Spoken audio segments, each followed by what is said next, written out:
क्या आप जानते हैं कि आपकी थाली में दिया गया खाना आपकी सोच को कैद कर रहा है।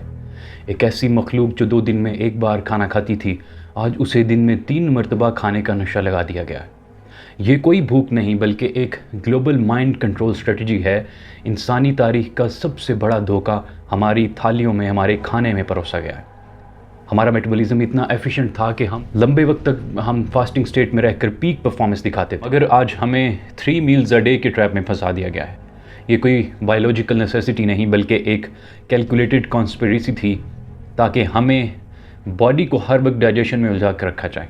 याद रखिए, आपका दिमाग वही सोचता है जो आपके पेट में उसे सिग्नल भेजता है।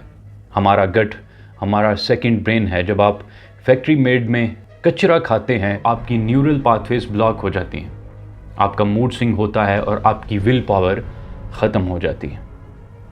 फूड सिर्फ फ्यूल नहीं, ये वो सोर्स है जहाँ से हमारे थॉट्स ओरिजिनेट होते हैं और जहाँ से हम अपने एक्शंस को बिल्ड करते हैं।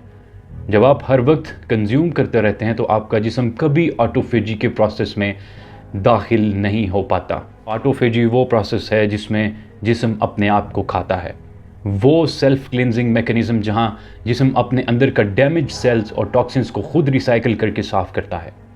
ऑटोफेजी को ब्लॉक करके उन्होंने हमारी लॉन्जेविटी और इम्यूनिटी दोनों छीन ली हैं। इस तबाही का अगला स्टेज प्रोसेस्ड फूड और प्रिजर्वेटिव्स का निफाज था। इन डब्बों में बंद कचरे में सोडियम बेंजोएट, पोटेशियम सॉर्बेट और BHA, BHT जैसे ख़तरनाक केमिकल्स डाले जाते हैं जो हमारे एंडोक्रिन सिस्टम को डिस्टर्ब करते हैं।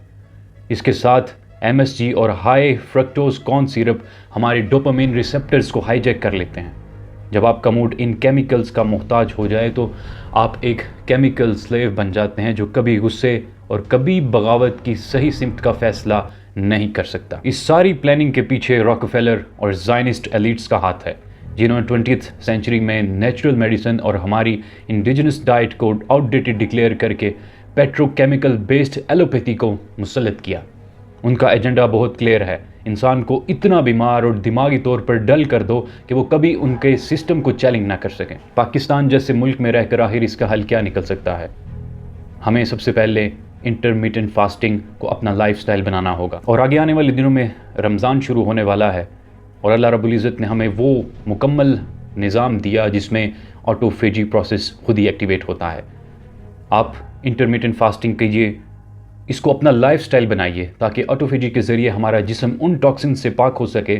जब तक आपका ब्लड स्ट्रीम इन प्रिजर्वेटिव से साफ़ नहीं होगा, आपकी सोच में वो पुरानी गैरत और बसीरत वापस नहीं आएगी। आज़ादी सुपरमार्केट के एल में नहीं बल्कि कुदरती खेत और हलाल और तैयब रिज़्क़ में मिलती है, जो हमारे कैरेक्टर और हमारी हिम्मत को बिल्ड करता है।